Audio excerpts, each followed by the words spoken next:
Good evening, everyone. I'm the storyteller, here to help you fall asleep with these chilling horror stories. Before we begin, make sure to subscribe to the channel and like the video. I'd love to know where you're watching from and what time it is, so feel free to leave a comment. When you're ready, get comfortable and relax. It all started. I was sitting alone in my small yet modern apartment. A renovated Victorian building tucked away on 7 Oak Street in Savannah's historic district. The old southern charm of the building mingled with the contemporary comforts inside, a juxtaposition that had always appealed to me. That evening, as usual, I was perched at my kitchen counter, sipping a warm herbal tea while absent-mindedly scrolling through my smartphone and laptop. It wasn't unusual for me to spend my evenings by myself, a solitude that by my early 30s had become a familiar companion. At exactly 10 p.m., just as I was about to head to bed, a loud, almost ominous knocking at my front door shattered the quiet. The sound was so abrupt that I nearly spilled my tea over my laptop. Then, through the intercom, came a deep, measured voice. "Savannah, police dispatch, emergency, 911. This is a call from this address. Please open your door immediately." I muttered, "What the? I never placed an emergency call." My heart pounded in my chest. Unlike the carefree scenes in movies where one might simply swing open the door, I knew better than to trust such unexpected summons. Even here in America, strict protocols governed police entries, and every visit had to be justified. With trembling hands, I approached the door and slowly opened it. Standing there were 2 police officers in proper uniform, their badges gleaming under the porch light. One of them, a man with a calm yet authoritative tone, spoke first. "Good evening, ma'am. I'm Detective Ryan Blue, and this is Detective Greg Duke. We received an emergency call from this address." Eyeing them with skepticism, I replied, "Good evening, but there must be some mistake. I didn't call 911, and I live alone, absolutely alone. May I ask what this is about?" Detective Blue consulted his notebook and explained. An anonymous caller reported hearing loud, scraping noises coming from the 2nd floor, as if something heavy and unusual was moving about. "We're here to inspect the premises as per protocol. Please allow us entry." A chill ran down my spine. Though I trusted that proper procedure was at work, something about the worn boots and tired expressions on the officers gave me pause. Reluctantly, I turned on every light in the apartment and stepped aside, silently watching their every move. The officers began a systematic search of the 1st floor, their flashlights sweeping under counters and into dark corners. When they finally ascended the creaking staircase to the 2nd floor, I couldn't shake the feeling that they were in a hurry, as if they'd seen something they weren't willing to talk about. Moments later, they returned downstairs, curtly stating that everything appeared normal. With a brisk, "Thank you for your cooperation," they departed in their patrol car, its flashing blue lights soon fading into the night. Once alone, I tried to settle my racing thoughts by turning back to my laptop. Out of curiosity, I typed in the names Ryan Blue and Greg Duke into a search engine. To my shock, the very first result was a blog post recounting a case that occurred 5 years ago. The article was titled, "Where are Detective Blue and Detective Duke? The Case of the Mysterious. Scraping on the 2nd floor of a house in the woods." Hesitantly, I read on. According to the post, 9 years earlier, a woman named Lara Randall had lived in the very same apartment. One rainy evening, while watching TV in her cozy old flat, she'd heard strange, crawling noises coming from upstairs. Soon after, she discovered bloody footprints on the ancient, creaking wooden staircase. Footprints that abruptly ended, as if whatever had made them had suddenly changed course. Overwhelmed with terror, Lara had called 911. Officers Blue and Duke had rushed to the scene, finding nothing more than eerie handprints and inexplicable blood trails, until, without warning, a cold, slimy drop landed on their faces. In that moment, the blog claimed, both detectives had glanced up at the porch ceiling and vanished without a trace. Among the department, the incident had since been dubbed the Crawler Case. My hands trembled as I absorbed the eerie parallels. The address, the detectives' names, even the reported details of the emergency call were disturbingly identical. Could there be something paranormal at work? Though I tried to dismiss it as a coincidence or perhaps an elaborate publicity stunt, an unsettling feeling of dread refused to leave me. Barely had I managed to calm myself when sudden panicked screams erupted from outside. A desperate female voice cried out, "Help! Please! Send someone immediately! There's blood! So much blood on the stairs! I can't go back inside!" My heart leapt into my throat as I bolted to the window, still in my pajamas and barefoot. Outside, in the pale glow of the streetlights, I could barely make out a figure, just enough to hear her trembling as she recited her address, before her voice was swallowed by the eerie silence of the night. No sooner had I tried to drift back to sleep than I was startled awake by a strange sensation, not by a loud noise, but by a deep, disorienting confusion. I found myself standing on the front porch, enveloped by the impenetrable darkness of the surrounding woods. Though still in my pajamas, something was undeniably wrong. The front door was ajar. With a pounding heart, I pushed the door open and stepped into the foyer, only to freeze in horror. There, in the weak light of the hallway, lay the lifeless body of a middle-aged woman. Her face was frozen in a ghastly expression, her skin ashen, and her throat had been brutally torn open.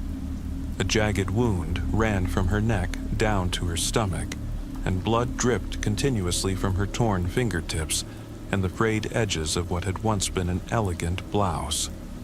I stood paralyzed, unable to comprehend the scene, until, almost imperceptibly, the body stirred. With a pained, slow movement, the woman shuddered, then crawled onto all fours as if attempting to move. Without a spark of life in her eyes, she inched toward the staircase, leaving behind a repulsive trail of blood. A slimy purplish streak that seemed to writhe across the floor like the work of some inhuman creature. Hours later, as dawn broke and sunlight filtered through my windows, I awoke as if nothing had happened. The early rays of sun brought no relief. My head throbbed, and I couldn't shake the horrifying thought that the night's events might not have been a nightmare after all. Determined to uncover the truth, I contacted a local real estate agency. I learned that my apartment had been purchased just 3 years earlier by an elderly couple who had owned it for only 2.5 years before selling it, after inheriting a grand estate out of state. According to the agency, the building at 7 Oak Street had been erected after an old historic house was demolished. Yet, no one could offer any details about its previous owners or its past. Growing increasingly uneasy, I reached out to the police. During my inquiry about the 2 officers from the previous night, an older detective explained gravely. Detectives Blue and Duke were once esteemed members of our force, but about 9 years ago, in connection with the Crawler case, they were abruptly removed from active duty, and Ms. Randall, the caller from that night, has been missing ever since. He added quietly that within internal circles, very little was spoken about the case for fear that too many details might unsettle public order. All I received were vague explanations and the ominous realization that what I experienced was entwined with a long-forgotten and deeply disturbing case. I jotted down every detail and even received business cards bearing the current investigators' numbers. Yet, inside, I couldn't help but wonder if something truly supernatural was at play. The gulf between official accounts and my own horrifying experiences left my mind teetering on the edge of reality and madness. Reluctantly, I forced myself to endure the rest of the day. As evening fell, I tried to leave the events of the previous night behind. But when the clock struck 10 p.m., my usual time for a warm shower and then bed, a nervous dread settled over me. I flipped on every light in the apartment, determined to banish every lurking shadow, and braced myself for the possibility that something was terribly wrong. Barely had I stepped into the hallway when I heard a soft yet ominous humming coming from the second floor. The staircase, a transition from the brightly lit first floor to a dim, almost oppressive corridor on the second, seemed to stretch out before me like the barrel of a gun pointed directly at my back. To my shock, the light I had turned on upstairs had inexplicably gone out. I was certain I hadn't switched it off. Hesitantly, I grabbed my cell phone and redialed 911. "Help, this is... I can hear something crawling in the hallway," I stammered, overcome with dread. In the midst of this internal chaos, a loud, commanding voice rang out through the intercom. "Police! Please open the door! Repeat, police, open the door!" My heart pounded as the voice continued. "We are Detective Blue and Detective Duke. You already know us, ma'am. It's time for you to let us in." Though the words were formally correct, they carried none of the reassurance I'd expected. A mocking laugh undercut their commands, as if they delighted in my evident vulnerability. Each crash against the door, the splintering of wood, the dull thuds echoing like the fall of human bodies, sent shockwaves through my very soul. In a moment of desperate clarity, I remembered that genuine police responses normally came with the sound of sirens and the approach of a patrol car. This time, there was neither. Only the chilling sound of those officers, seemingly intent on driving me to the brink of insanity. Panicking, I raced to the back door, intent on escaping in my car. But as I reached the vehicle, a sinking realization struck me. I'd left my car keys in the bedroom. In that agonizing moment of hesitation, which ultimately sealed my fate, I decided against returning inside. Instead, I fled into the adjacent dense woods, following a winding path that led, I hoped, to a nearby gas station and a promise of safety among other people. With shaking hands, I started the car and drove through the dark, silent night. The roads were deserted. The rain had long ceased, leaving only an eerie, suffocating quiet. As I merged onto a narrow forest road, time itself seemed to stretch, a relentless march through a tunnel of darkness. Then, just as I reached a small clearing, I felt a fine, cold droplet trickle down my forehead, a droplet that reeked of rotting blood. Before I could even react, more droplets began falling steadily from the dense canopy overhead. I slammed on the brakes, staring in disbelief at the emerging green of the forest, and what I saw nearly made me leap from the car. I can only recall the overwhelming terror as I gazed upward into the treetops, where it seemed as though hundreds of bloody droplets marked a macabre trail. Panic and the feeling of being relentlessly pursued filled my final moments of conscious thought. I lost track of time until, suddenly, darkness swallowed everything. I'm not sure if I consciously chose to flee or if the events had lured me into a limbo between wakefulness and sleep. When I finally came to, lying on a cool patch of grass deep within the forest, every inch of my body throbbed with pain.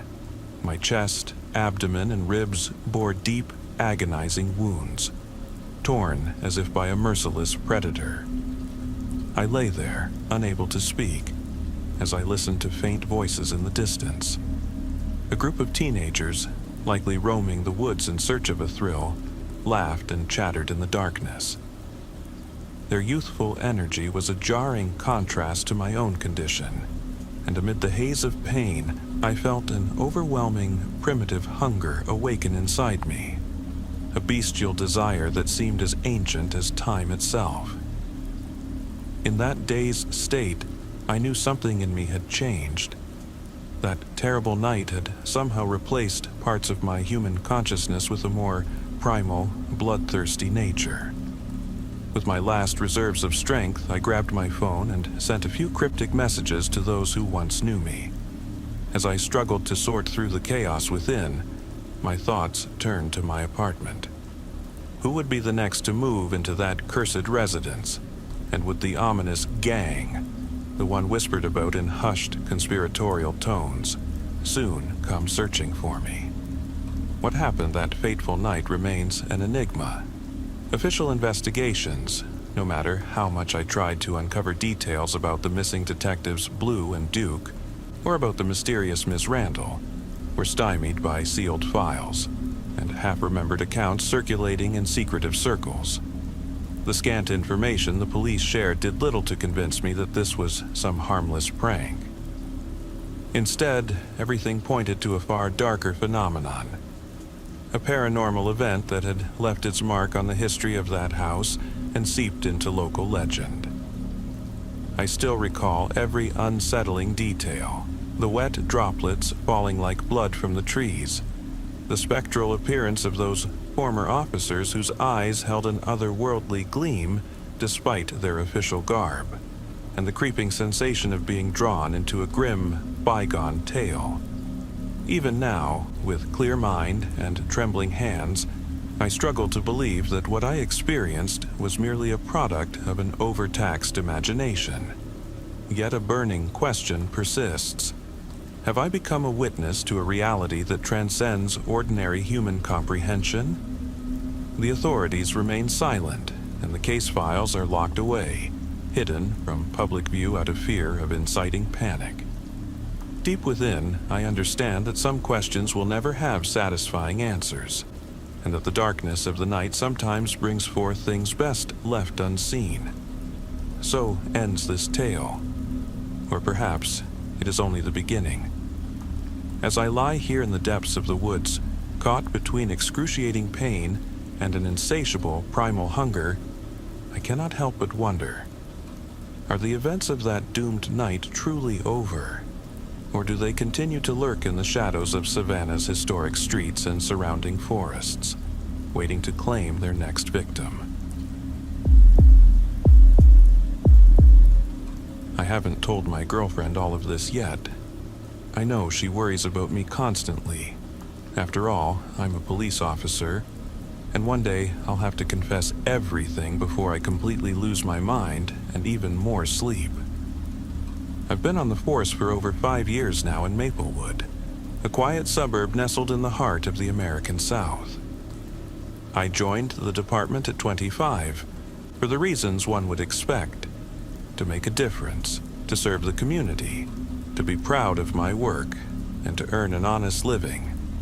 Naturally, as a young man, I had rather romantic notions about policing, almost like in those Hollywood films where officers act as superhuman heroes. But during my very first week at the police academy in Atlanta, I painfully realized that reality and the movies are worlds apart. The training at our academy was brutal and relentless, more like a military boot camp I had only ever seen in documentaries and films.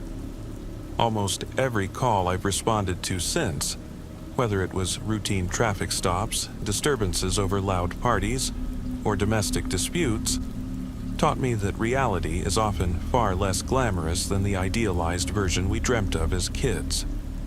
I even recall my time working as a temporary laborer for the Forestry Service, clearing fallen trees after storms. Back then, I drove an old pickup that always lagged behind the modern tree-lifting trucks, helping to chop up and clear debris. I used to be genuinely terrified of that wood chopper machine. Every Friday, when I finally had some extra cash in my pocket and was looking forward to the weekend, the thought of being caught by that machine would make my blood run cold. Over time, you get used to the constant danger, though you can never shake the feeling that the next job might plunge you into a life-threatening situation. Maplewood is picture perfect. A town with charming colonial-style houses, well-kept sidewalks lined with towering oaks, and quaint little streets that feel like a leisurely promenade. At the outskirts of town, elegant mansions stand discreetly, the homes of prominent figures and successful entrepreneurs, all tucked away from the hustle and bustle. For the simplest and most affordable lodging, there's a small bed and breakfast run by my sister. The streets of Maplewood are bordered by blooming gardens, trickling streams, and even a local brew pub where residents gather in the evenings to discuss their day over a cold craft beer. A few weeks ago, I received a call about a domestic disturbance at a typical duplex in a quiet residential neighborhood of Maplewood, a part of town I'd driven by many times without ever encountering anything like this. I'll admit, on calls like these, I sometimes let my guard down a bit, thinking it was just another loud argument, almost like quarrels between misbehaving children. I remembered my earlier days working in pest control before I joined the force. Back then, I'd seen my share of shady characters and thought, it can't really be that bad. But as a cop, you soon learn that reality often wears a much uglier face. Still in my patrol car, I called in to my supervisor as I watched from outside the house, where nearly 20 neighbors had gathered at their doorsteps to witness the heated dispute between a couple. The man, let's call him Mr. Johnson, looked menacing despite his short stature. His thinning hair and stocky build gave him a dark, forbidding appearance. His wife, Mrs. Johnson, stood by his side, and I found her hardly any more sympathetic. As a young officer who'd once spent time in pest control, I had seen plenty of unsavory faces, but never did I imagine that some of the worst characters would be found behind the closed doors of their own home. I parked my cruiser for almost 5 minutes as I observed the escalating argument. For a moment, I considered getting back into the car and avoiding the call altogether, or perhaps fabricating a family emergency for my supervisor, since my sister's health problems could serve as a convenient excuse. I'd once dreamed of truly helping people and resolving issues that others couldn't handle. But after 5 years on the force, I had come to accept that some people are simply lost. The ideal of making a real difference as a cop was slowly fading away. Maybe I was burned out, or perhaps the job was never as heroic as I'd imagined as a child. If you ever consider joining the police, you'd better have an unshakable sense of duty and be prepared to face attacks from all sides, not to mention the toll it takes on your personal life. About 6 minutes after my call, my supervisor arrived and took command. He spoke calmly with the arguing couple, and we learned that the fight had erupted after the couple returned home from work to find their house ransacked. A burglary had left everything in disarray. Furniture overturned, dishes smashed, DVDs and personal belongings scattered in shards across the floor. Even the refrigerator was empty, as if someone had casually thrown out all their groceries.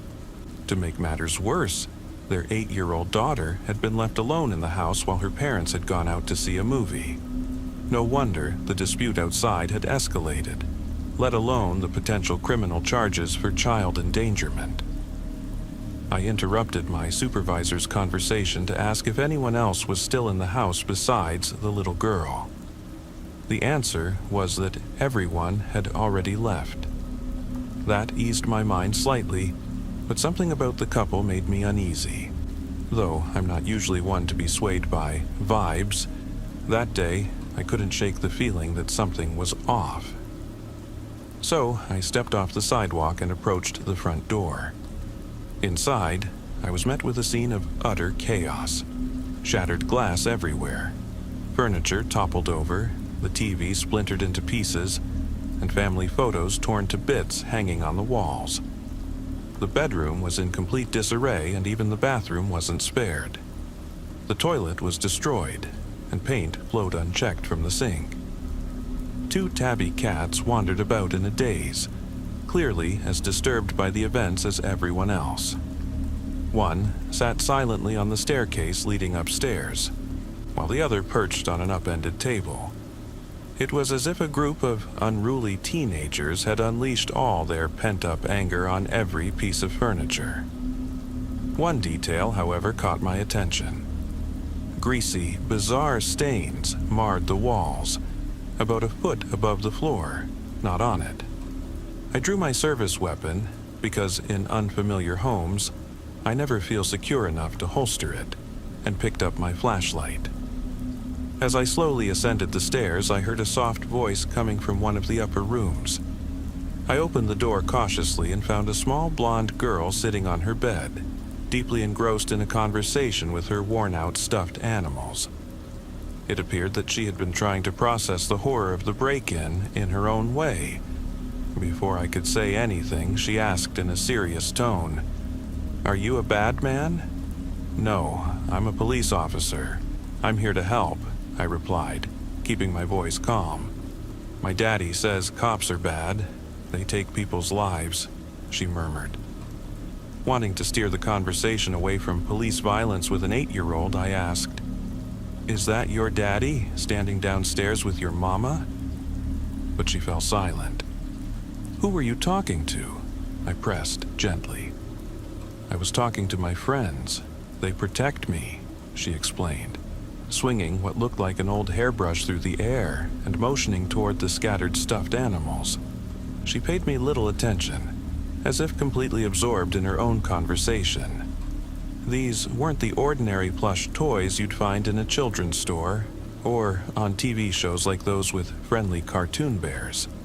They were strange, almost eerie creatures with oversized eyes, odd proportions and shapes that took your breath away. One particularly striking figure lay between her knees, a bizarre, monstrous animal with long, almost wing-like ears, stubby arms, and a swollen belly. I asked if she was scared and if she wanted to be taken somewhere safe, but her response was eerily calm. "My friends protect me.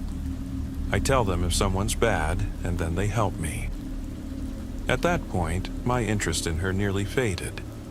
I couldn't tell if she was hurt or scared, and her words made little sense. I slowly crossed the room, glancing at the window and the closet, until I entered a side room where the stench of mold and damp air hit me. A smell as if someone had left an old, wet pet behind. I checked the closet and the bed, where the odor was strongest, wondering what on earth had happened here. In the midst of it all, I heard the soft giggling of the girl, and for a moment I felt that I wasn't alone in the room.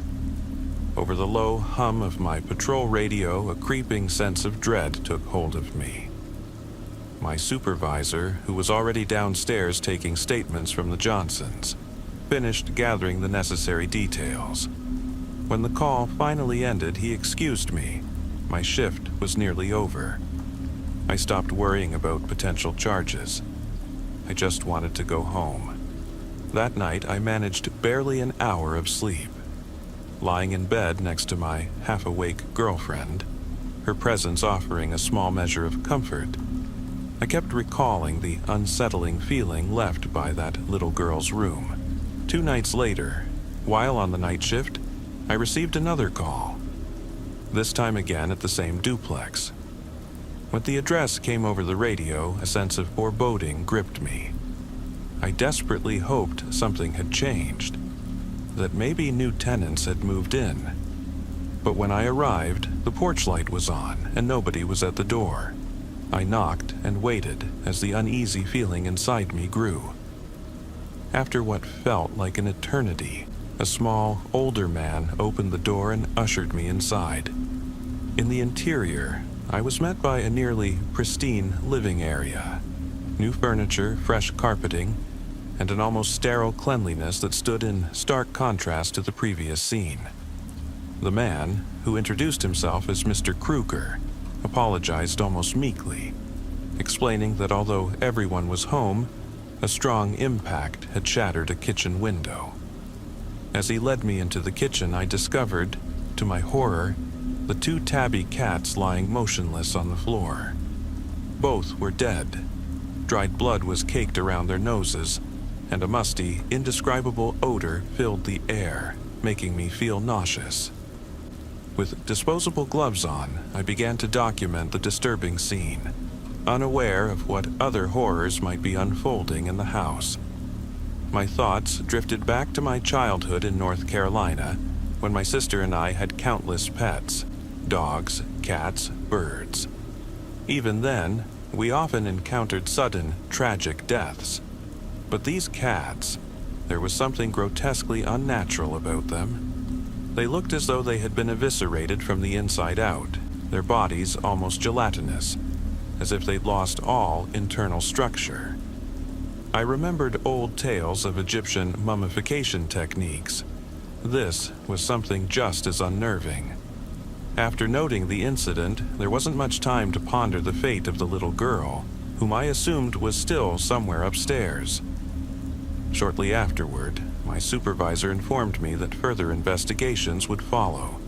Anyone who had ever seen such grotesque animal remains should come forward with information. The next day, on what was supposed to be a calm morning, I finally had a brief moment to retreat to my supervisor's office, a room that always felt cool and detached. As I sat in my plain yet functional uniform, typical American duty gear with dark tactical pants and a simple shirt, I reviewed my personnel file. My supervisor, a large and imposing man with zero tolerance for mistakes, began lecturing me in a sharp tone. He chastised me for not following protocol and for failing to notify the proper animal control authorities about the cat's deaths. Instead of treating the situation as mere vandalism, I should have reported it. I sheepishly admitted that my own thoughts had distracted me, and I took full responsibility. His words echoed in my mind. "If you keep this up, you're going to get yourself fired." For now, I escaped any formal punishment.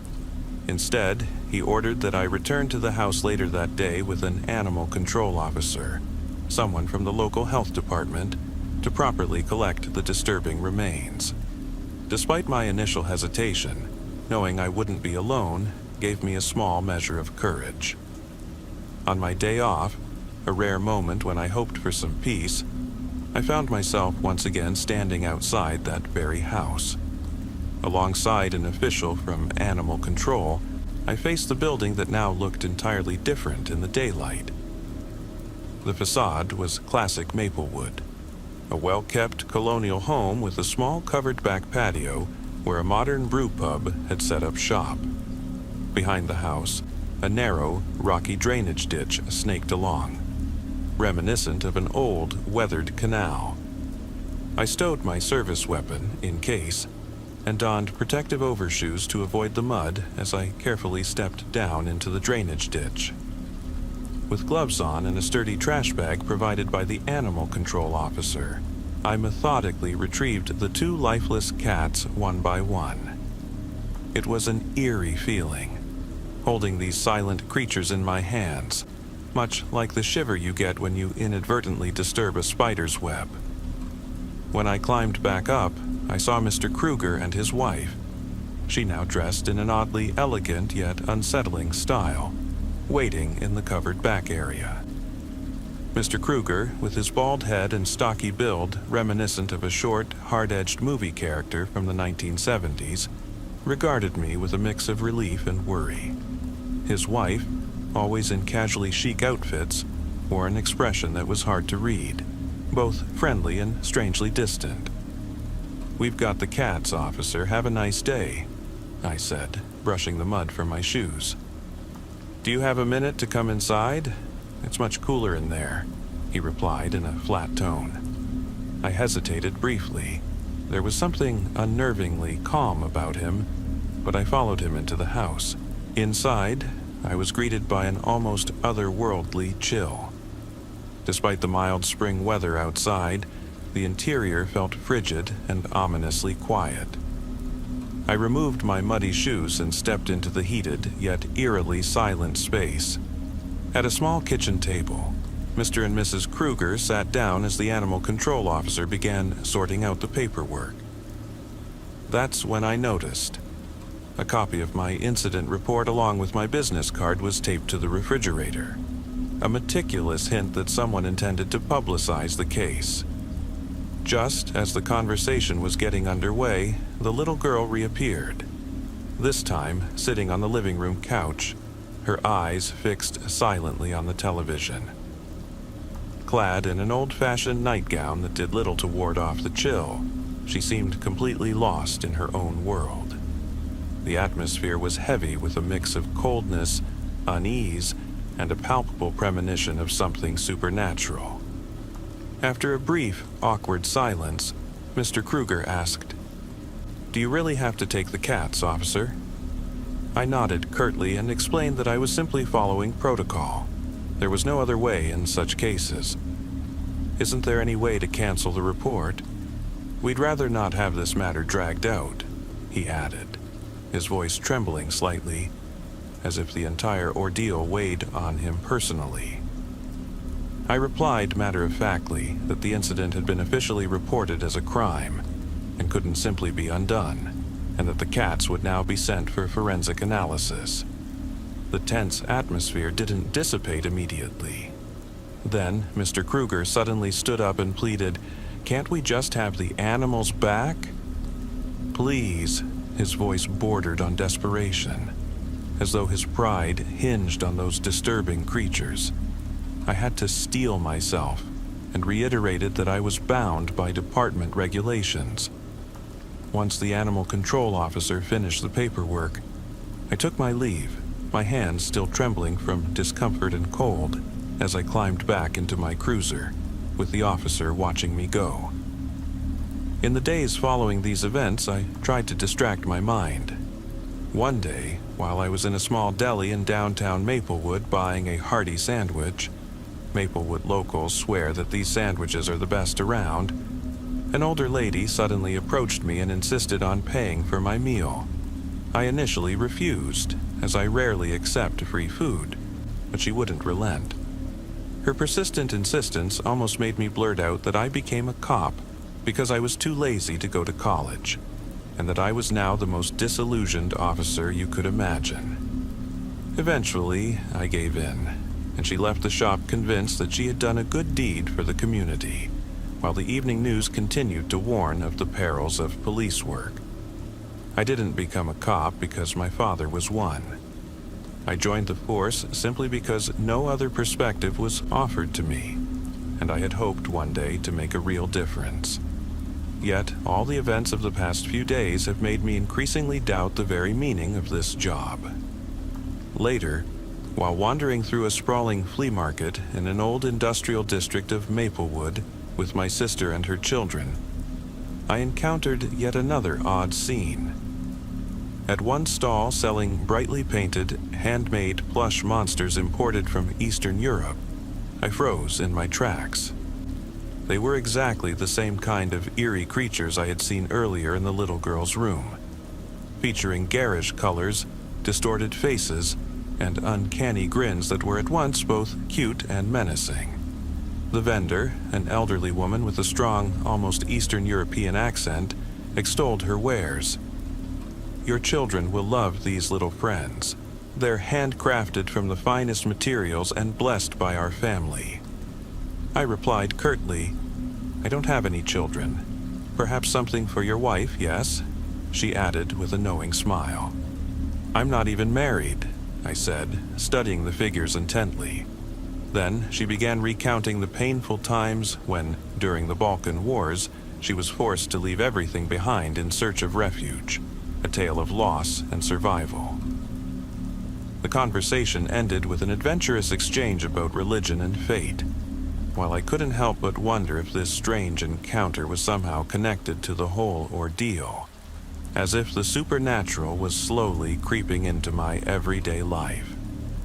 But nothing could have prepared me for what happened a few days later. On a gray afternoon, with the sky over Maplewood heavy with clouds, I received yet another call. This time, right at the doorstep of the house that had become notorious. I arrived unnoticed, and this time the entire place was shrouded in a foreboding gloom. Every window and door was draped with heavy blackout curtains, some even wrapped in reflective aluminum foil as if to bar any trace of light. A thin strip of light seeped through the cracks while the dank odor of old smoke and gasoline filled the hall. I was greeted by a man, this time appearing to be the sole occupant, who invited me inside. He motioned for me to sit on an old worn sofa in the living room, saying he had something important to tell me. No sooner had I settled than a loud crash erupted from upstairs, as if something massive was careening through the room.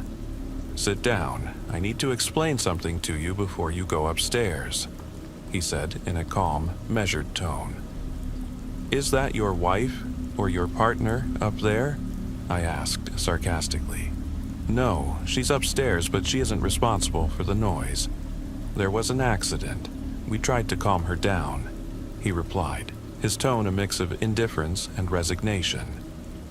"Could you please stop smoking? I have asthma," I interjected, even though I didn't suffer from it myself, but I couldn't stand the smell of cigarette smoke.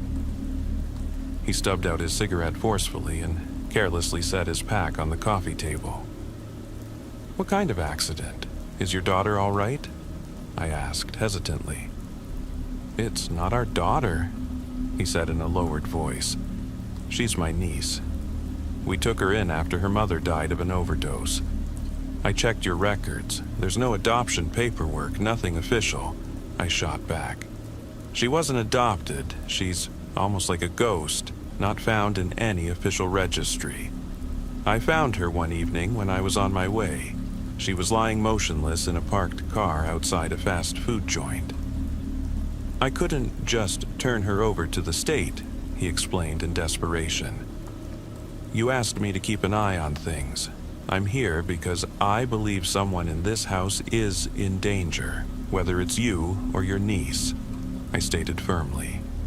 Suddenly, he stood up, leaning on his knees as he came toward me in a menacing manner. "We're all in danger. You'd better call for backup," he warned. Then, without further ado, he added, "Come with me if you want." In that moment, I should have activated my radio, but neither my cell phone nor my radio seemed to work inside this house. Reluctantly, I followed him up the creaking stairs. Barely had I reached the second floor when the smell of gasoline hit me, and my worn shoes slipped on the damp floor.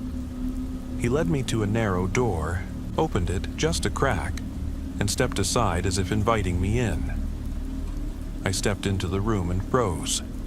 In the bathroom, I found his partner kneeling with her head bowed over the toilet, lifeless. For a moment, time seemed to stand still. Instinctively, I almost drew my service weapon, but before I could react, muffled screams echoed from behind me. I pushed open the adjoining door and was confronted with a scene of unspeakable horror. A small girl lay bound to a bed, her 4 limbs roughly tied with coarse rope, her mouth gagged with a cloth, and her eyes hidden behind a blindfold. Her blonde hair was messy and cut in haphazard wild strokes. Bloodied bruises marred her arms and legs, evidence of a desperate struggle for freedom. Without thinking, I pulled out my pocket knife to cut through the ropes, but as soon as I freed the first binding, the unthinkable happened. A tremendous force seized me, as if the girl herself, in a burst of supernatural strength, hurled me across the room. Furniture and objects flew everywhere as I slumped to the floor, dazed. I saw the little girl methodically undo every remaining restraint with an expression that was at once childlike and deeply eerie.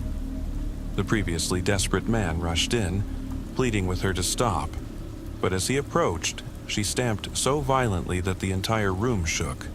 He fell backward with a pained cry, and I felt my heart pounding in my chest. I wanted to run, but my limbs wouldn't obey, and the pain nearly overwhelmed me. Suddenly, the girl knelt over him, pressed a tiny hand over his mouth, and pinched his nose with the other, while screaming in a warped voice, as if she were sucking the life from him. I crouched, hoping to remain unnoticed, but then she began thrusting her small fingers into his eyes, eliciting screams of agony and terror from him. In that moment, I frantically searched for my service weapon, but it was nowhere to be found. Probably lost under a pile of broken dishes in a corner because I hadn't secured my holster properly. "You said you were a good person," she whispered in a voice that was at once innocent and demonic. I detest it when children assume such roles. And right then, she was the last person I wanted to speak to. "I only wanted to help. You know, I tried to free you, right?" I stammered, standing in a desperate corner and groping for my missing gun. Suddenly, she blocked my path to the window, as if determined to cut off any escape. "I don't need your help. I have friends. You'll see. I can handle it," she declared. And then, in a low, ominous tone, she began repeating my full name as if she knew everything about me.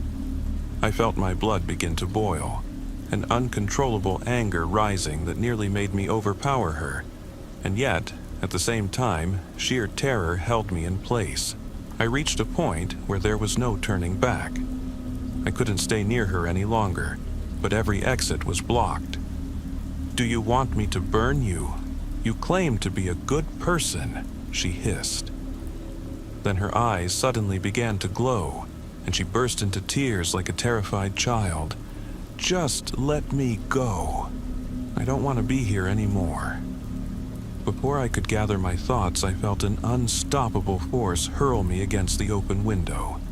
The glass shattered, and for a moment I lost all sense of gravity, my memories rushing past me in a single, disorienting instant. The faces of my parents, the ring I'd bought for my girlfriend, our first kisses, countless fleeting moments of an ordinary life. I fell several meters, my back striking the cold pavement, and eventually lost consciousness.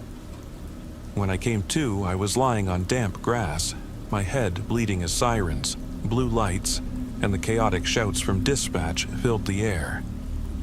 No one in their right mind would dare return to that house after such a nightmare. I managed to make my way back to the ground floor, collapsed onto a sofa, and tried to piece together the shattered remnants of my reality.